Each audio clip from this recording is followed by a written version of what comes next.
Hey, everybody. Welcome to the Blackjack Apprenticeship Podcast. Feels like a little bit of time since we talked to y'all, but with me as always, the amazing, the huge-hearted, the extremely attractive Joe748. All right, you can take back the last part. We all know that's an exaggeration, but I'll take it. Thanks for doing the intro, by the way. Yeah, everybody always jokes about how I have a love affair with you. I'm like, well, it's not far from the truth. The man's amazing. He's a good guy. I love him. He's a really good friend of mine. We do have some mailbag questions for y'all, and we're going to get into them right now. We got all different kinds of topics, so let's get to it. The first question is, I'm going to summarize this because it's a pretty detailed, long question, but here are the main points. This person said they have a really high value game near them, but the minimum bet is like $200, $300. They've done the calculation on the pro betting software. They can handle a $200 game. Probably not the 300 without going over 1% risk of ruin, but they're getting a lot of hours in and they're disciplined with their own cover approach. With a 200 to 2 by 1,000 bet spread, EV is really high. It's over $900 an hour. Now, the question is, this place, it raises red flags to drop 5,000 or more for a buy-in. It's an instant phone call. What do you do in this scenario when you're trying to navigate? Should you play an all-out bet spread on this? Should you not? With that high minimum. When you drop 5,000, period? Like total? Like over 2 hours? I guess so, yeah. I guess buy-in, yeah. Well, let's just make sure and clarify that you shouldn't be buying in for 5,000 on that game to start. So just in case that's what they're asking, don't do that. If you're playing two hands of 200, then you should buy in for like $600. That's it. So just to make sure that that is not what they're asking. Avoiding actually buying in for 5,000 for the quote instant phone call. If you know that's happening, then maybe you do switch it up a little bit and you come in and fire. And I'm thinking about this. Do the opposite of what I just said. If you know that is factual, you buy in for 5,000. You get the phone call and you play a shoe flat betting with it a couple bumps up and down. And that's it. Because if it's an instant phone call and they're instantly running you down because of what you bought in for, well, then you just checked a box and you're good to go. Let's do some quick napkin math here for the cost of that cover. So the problem was that it was a $200 to $300 min game.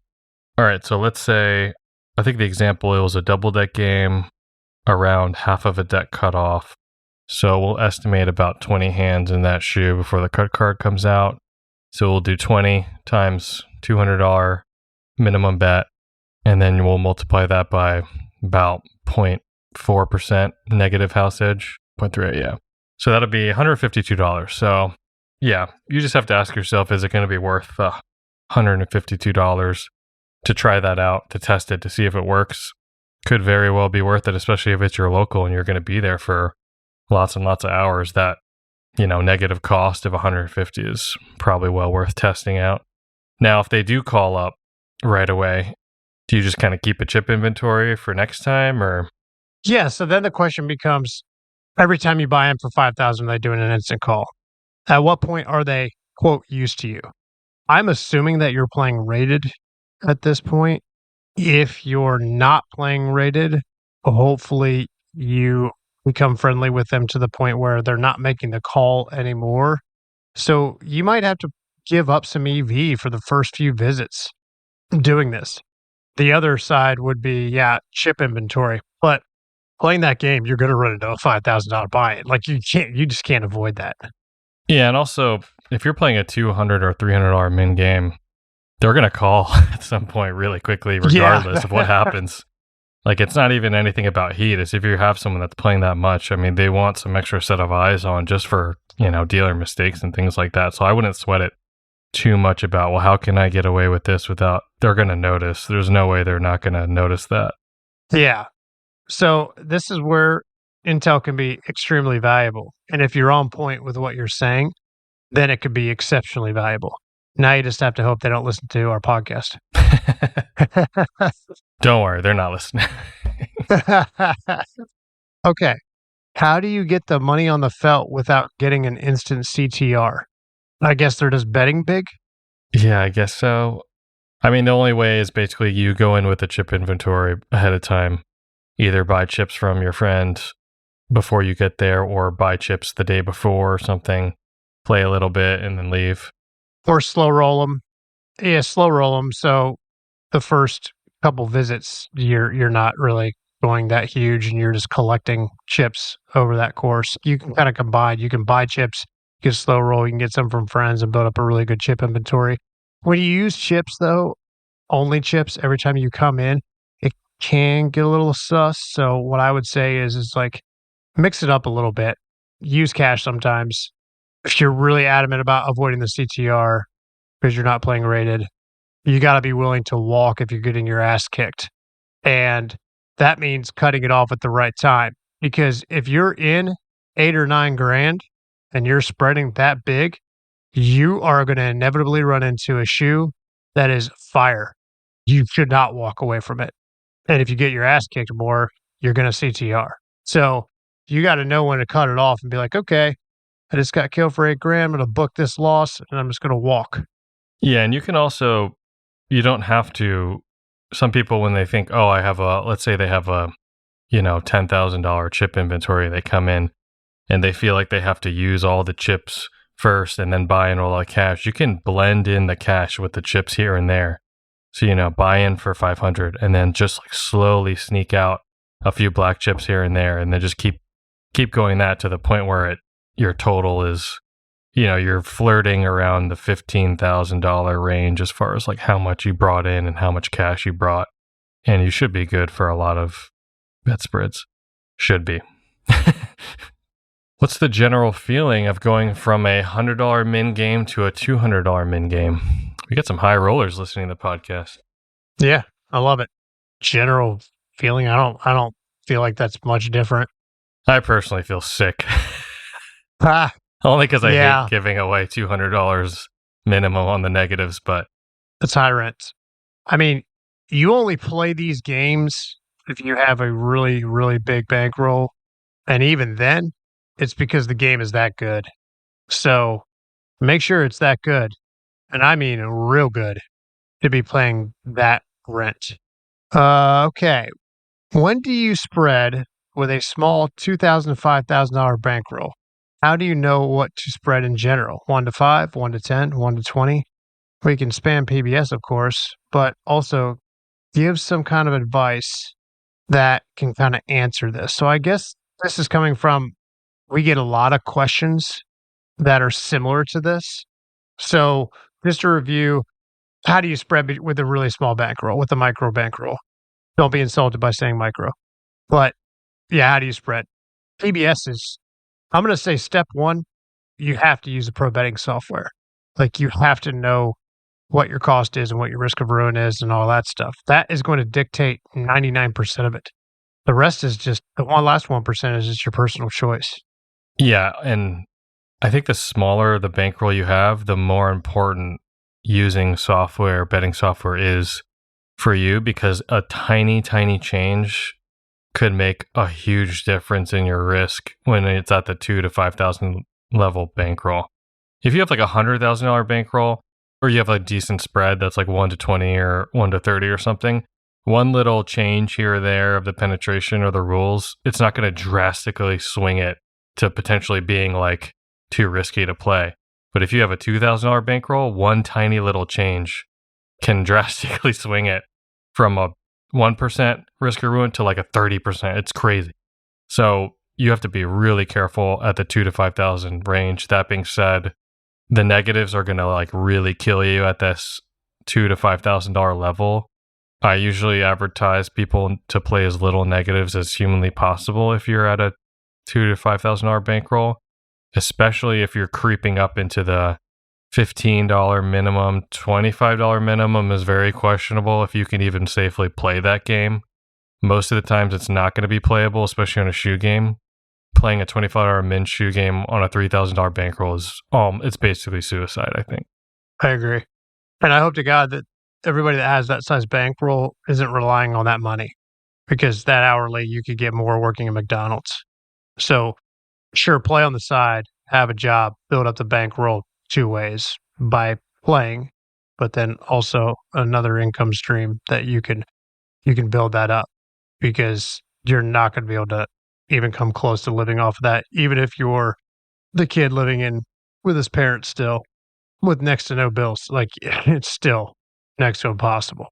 Oh, yeah, so besides like avoiding negatives, then looking for really good, favorable rules like surrender, resplit aces is almost non-negotiable for a shoe game, having resplit aces at that level. Double deck is with a good cut. Double deck with a center cut is like the same as an average shoe game with 1.5 cutoff, so the double deck has to have a better cut. What else? Yeah, I mean, shoe games, I wouldn't play anything over a deck cutoff, honestly, for 6 deck at that level. It's funny, I would also act like I do now, and I would absolutely refuse to play with more than one person. The full table or more than one person is just gonna kill your rounds per hour and kill your hourly on that bankroll. That's just, oof, that's a slog. If you guys didn't know, so what SD1 is kind of alluding to is that because if you're protecting your risk at that $2,000 to $5,000 level, if you are going to play with a 1% risk or less with that bankroll, your hourly is not going to be super high. So then you add 3-4 players in. Now what you've essentially done is you're risking the same amount of money you are for a better hourly for a very, very mediocre hourly that's probably matching minimum wage or something at that point. But you're risking $5,000 to do so. Not worth it. Let's jump to this one. How do the value of deviations compare to using a specific basic strategy based on the game's rules? Example, double deck, splitting 2s, 3s, and 7s against one more card rank. Okay. So what they're referring to is deck composition strategies, which honestly, for the most part, is kind of related specifically to a single deck game. There are some small differences with the double deck game, and then there's shoe stuff.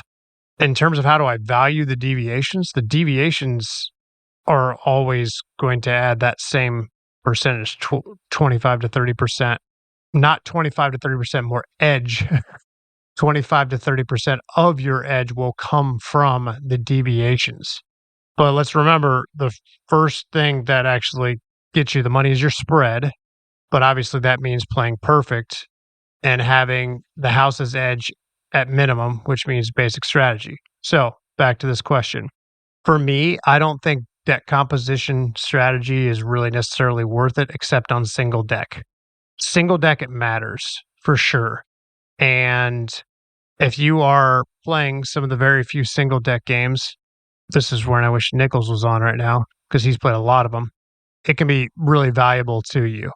Other than that, that's why BJA has a basic strategy chart that can be utilized for all games. And then the most valued deviations can be played, and that can span from double deck to 8 deck and work very, very well for you. I request just a single deck podcast with Nichols at the next boot camp, because he has some really amazing, funny stories too. Because when you're playing single deck in these small towns, there's this whole weird element of the human, like the dealers, and because they're in direct control of your penetration and shuffling and all that stuff. So he's got some really funny stories. But we'll try to get that recorded in a few weeks. Sorry, Nichols, but I'm signing you up for it right now, whether you know it or not. All right. While some deviations, like splitting 10s, could draw additional heat, are there deviations that you feel help act as cover? The answer is yes and no. So, depending on where you are, splitting 10s could be cover. They could think you're just a psychopath degenerate. So, it's not a hard and fast rule that 10s are going to draw heat. There are places like Las Vegas, that's like the place that I don't split 10s at, that I do think, by and large, it draws heat. But it's not a hard and fast rule again. In terms of other deviations, my favorite deviation has always been doubling an 8 versus a 6. And for some reason, over the course of my career, it's just happened so rarely that I get to do it, that I just think it's just fun to double an 8 versus a 6. Do I think that it acts as cover? Maybe, maybe not. Just like splitting 10s. Doubling a soft 21 can't. I will say this. I'll add one thing about deviations. For some reason, though splitting tends to be one that does draw heat. Doubling a soft 20 tends to not draw heat, in my experience, which is kind of funny to me. Yeah, I agree on all those points. I'm looking at the hit 17 deviation chart right now on blackjackapprenticeship.com, and doubling ace 8 versus 4 5 6 sometimes for me, I feel like has made people question some things. But the really nuanced ones, like doubling ace 6 versus 2, I don't think that really gives you any cover. Like the 16s versus the 9s and the 10s, I just think it's so 50-50 for in their eyes that they don't really see that as much. The 12s versus the 2s and 3s, maybe some places every once in a while. But yeah, I mean, some of the surrenders on the expanded chart can be interesting because it can get really weird and you're like really low, like you're surrendering 14s, against 9s and things like that. So at certain times. So maybe stuff like that where they just think it's too aggressive. Even 14 versus a 10, I feel like looks stupid on the behalf of the gambler. Yeah. If you guys go into the chart section of blackjackapprenticeship.com, we have hit 17 and stand 17 expanded deviation charts, and there's a lot of really fun deviations in here. If you want to take the extra time to memorize them, there's a lot of good fun things that could be seen as cover more so than the regular hit 17 deviation chart. Is there a map for Europe where it's fine to play and casinos not worth a visit? There isn't an official full-on database map of every single casino in Europe that has beatable games, etc. On Casino 411, we do have a bunch of listings if other users have been there and they've reported, but there is in Europe a ton of places that haven't been updated. That's good and bad. The good news is when you find something, it's likely you're the only one that's found it in a really long time. The bad news is it just takes a little more work to travel around and go to all those places. I did go on a really long scouting trip in Europe years ago, maybe 6 years ago at this point now, and I do have a map that I show at boot camp that shows you all the places that had beatable games, shoe games, all the places that had CSMs and things like that. It's been a while, so I don't want to just put it on 411 because I don't know how reliable it is, especially because it was pre-COVID and it seems like everything changed after COVID. But yeah, I suggest if you have the time and the money to go travel and scout, definitely go for it. You might find something really, really valuable.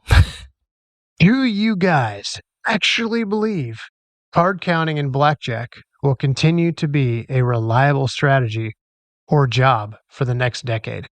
Oh, let me get my magic 8-ball out, shake it and see what we have.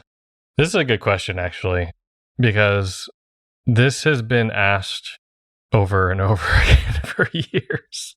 And yeah, things do change. Like regions change, heat changes a lot, penetration changes. I think the place that consistently goes through the most changes is probably Vegas over the years, as far as drastic change or like changes that are like really noticeable. It's like, whoa. Oh, 2 years ago, every single table at this strip casino wasn't 6 to 5, things like that. I think it happens way more in places like Vegas. Yeah. To Joe's point, people have called the end of counting cards for 30, 40 plus years. So I would say that of the next decade, I feel pretty good about it. Will counting cards last forever? No. But for the foreseeable future, it's not going away. And there's reasons for that. Number one is the gamblers really do like specific games. And blackjack is still one of the most popular casino games. Even with the advent of 6-5 blackjack, all that stuff, and Vegas doing the things they're doing, Vegas is hurting right now, guys. Like they're down 25, 30%. Things are going to change. I think games are going to change, and everything is cyclical to a degree. I see locals with 6-5 tables, and I'm like, who the heck do you guys think you are? But that can't last. They are reactionary by nature. That's what casinos are. They are not proactive. They are almost always reactive. So they will react to market conditions, the bottom line, because it's not ran by the mob anymore, guys. It's ran by shareholders, and they want to get that half penny to a penny to their ticker price. That's the objective. So whatever they need to do to make that happen will make it happen. So games will change, more casinos will be built, and counting will live on, in my estimation, for quite some time. The other question I get about counting is, of course, like facial recognition and AI, and will cash go away? Not anytime soon, guys. And not only that, I keep saying this, the more relied upon technology is, I think as an AP, they become easier to exploit because they have less actual people that know what they're doing. And that's already a thing. Pit bosses back in the day, a lot of them really used to always have a couple guys that knew how to run somebody down, or the surveillance room, like somebody really sharp, not just like, hey, learn basic strategy and learn these few things that card counters do, which is essentially what they do now. Nowadays, it's pretty rare to find a pit boss that can run somebody down, or somebody in a surveillance room that can run somebody down in that way without using software. So again, that's exploitable if you understand the conditions and the technology they're using. Even large language learning models, like AI is coming, but it's still a machine and it can be fooled. That's just my perspective on it. So next decade, I feel pretty confident in saying yes. That was really good. I kind of want to go down some speculation alleys too while we're at it. So let's just take it by categories here. CSM takeover. It doesn't appear that the CSM leases are getting any cheaper over time. If anything, they're raising the price. That's not spreading. If it became basically the same price to operate a CSM as it did to do a hand shuffle or automatic shuffle that's not CSM, then we could see a problem. But that hasn't appeared to be happening. The second thing would be something that's really great about card counting in the US is the competition between casinos. Like you said, Vegas is hurting.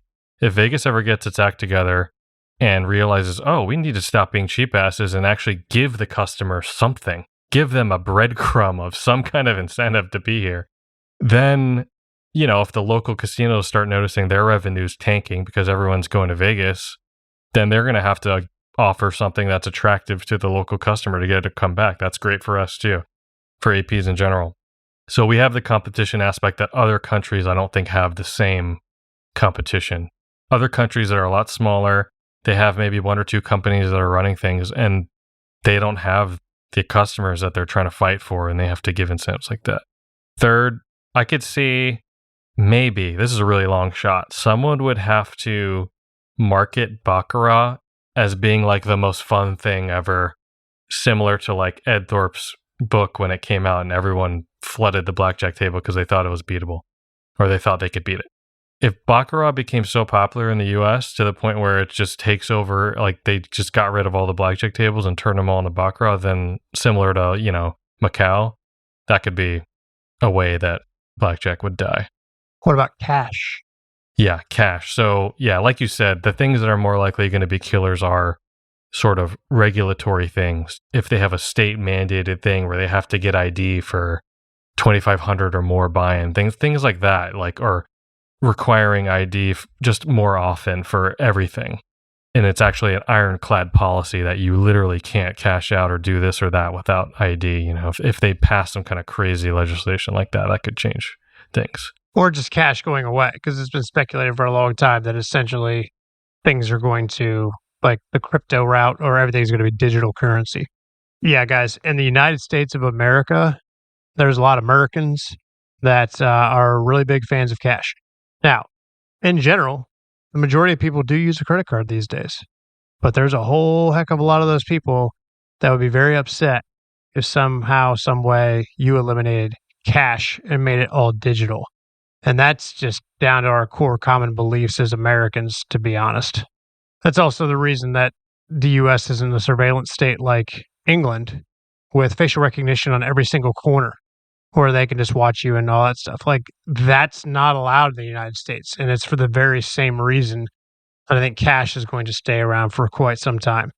Casinos have been trying to shift to cashless models, which is just smart for them because if the cash that turns into chips or a Tito, a slot ticket, disassociates the cash from your mind, what do you think just loading onto your app the cash does? Like, it's even more disassociation. So they're not necessarily trying to get rid of it.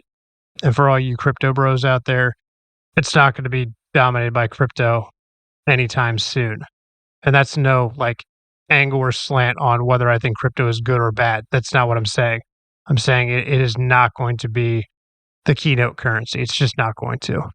And then we could talk about a whole nother route, which is quantum computing and the fact that all of our passwords are based on prime, including crypto.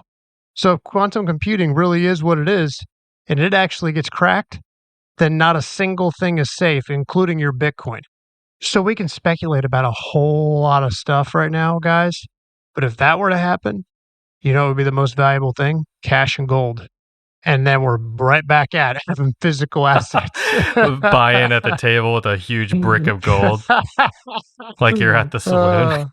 Get your cowboy hat on. All those things are, yeah, you could go down the rabbit hole and say this or that, but in the meantime, while we were speculating, you could have played how many positive hands if you just went to the casinos. So I would say, yeah, if it is going to go away, then try not to waste time and get at it right now while you can, and then enjoy the ride until it's no longer rideable. I mean, I have seen, like Washington State, for example, a lot of their tables have shifted from blackjack, regular blackjack, to Spanish 21 or Player's Edge. Now, still beatable with the right strategies and everything, not as easily as card counting is, but in that state, the local players, they love that game. They love it way more than blackjack. And sometimes you go into a place and it's hard for them to open up a blackjack table because they're closed and because everyone's playing Player's Edge or Spanish. So if that happened nationwide, that could be another thing. But I don't think that's just one-off state thing. And it just seems to be to that particular region. Yeah, that's also an ebb and flow trend. I mean, when you think about gambling as a whole and how it's shown on movies or what people think, you know, there's some core games. Roulette, craps, blackjack, slots. Bach has come in a little bit more, but we're not an Asian nation. So it's popular. I just don't see it usurping blackjack. The game of 21 is just, it just is like something people think about when they think gambling at a casino. We need Rain Man 2 to come out. Wide theatrical release and reinvigorate the spirit again. That's the thing, though. Like, movies have come out over the years, and it always seems to be around, like, blackjack and card counting. Rain Man, The Hangover, The Gambler. Not the card counter, ironically. Yeah. But still, blackjack, still prevalent in it.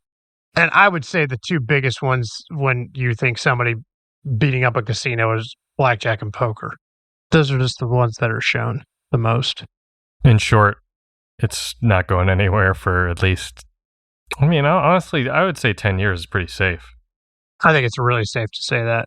Really, really, really safe. I think I will be able to count a game of cards all the way up until the day I die. Honestly, that's my personal opinion.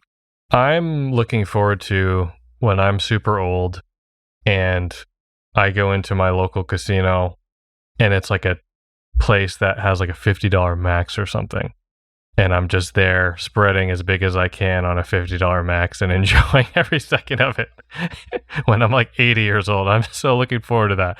No ID, no hassle. They're like, oh, this old guy is just here and I'm just playing as aggressive as I possibly can. Yeah, that would be fun.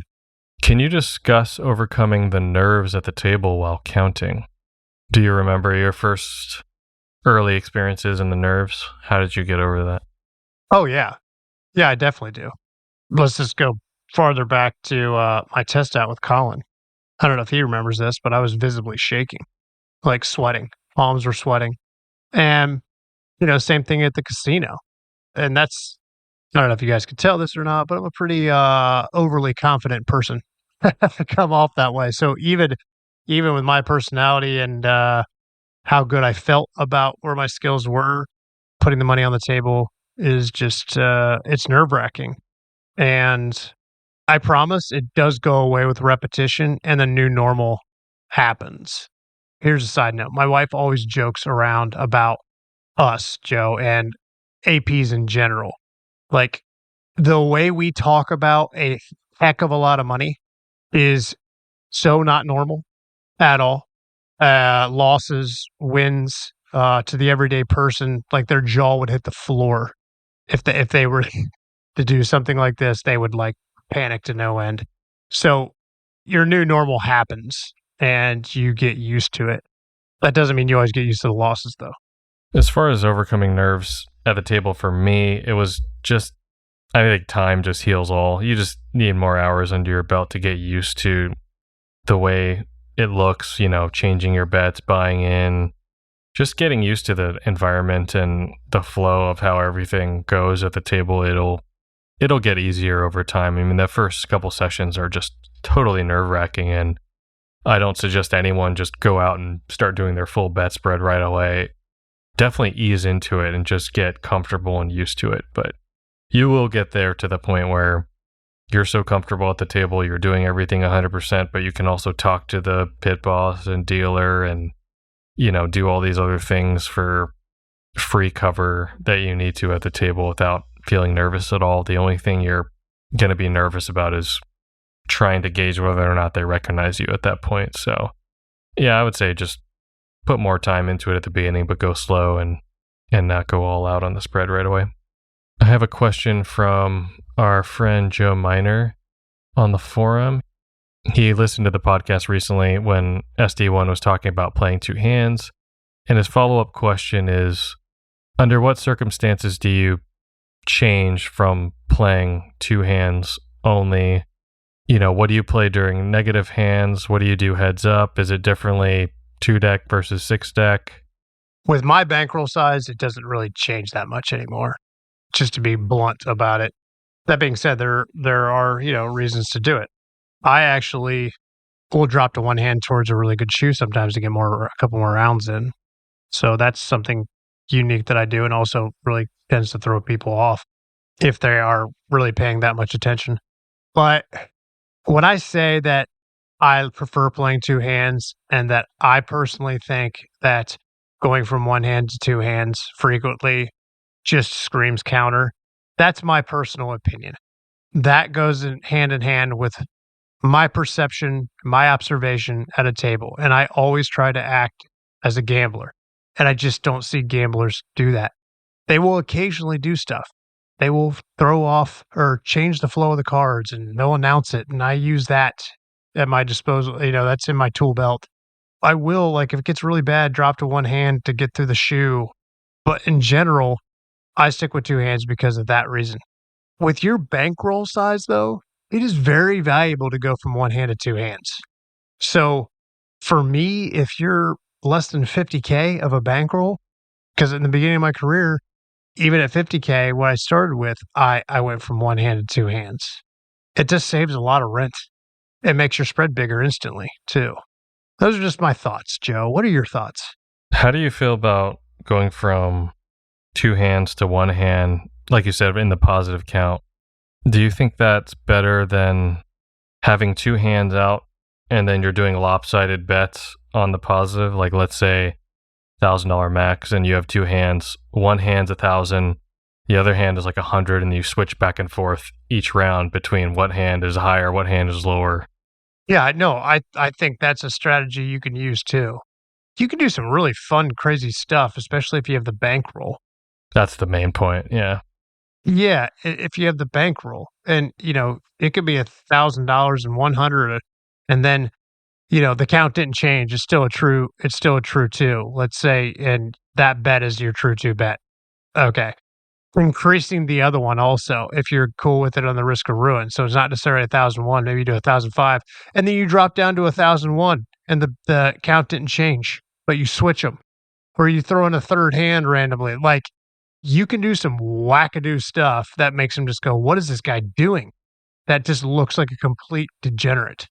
Yeah, and I haven't done too much of that because I've playing at so many $500 max places and I want to get the most money out. But of the few times that I've tried to do something like that, it is definitely helps with the act too, because if I switch the hands and I have the big bet up, if I get a blackjack or something on the big hand, my natural reaction is so, I'm so elated and like happy about it because I chose right, quote unquote, chose right, you know?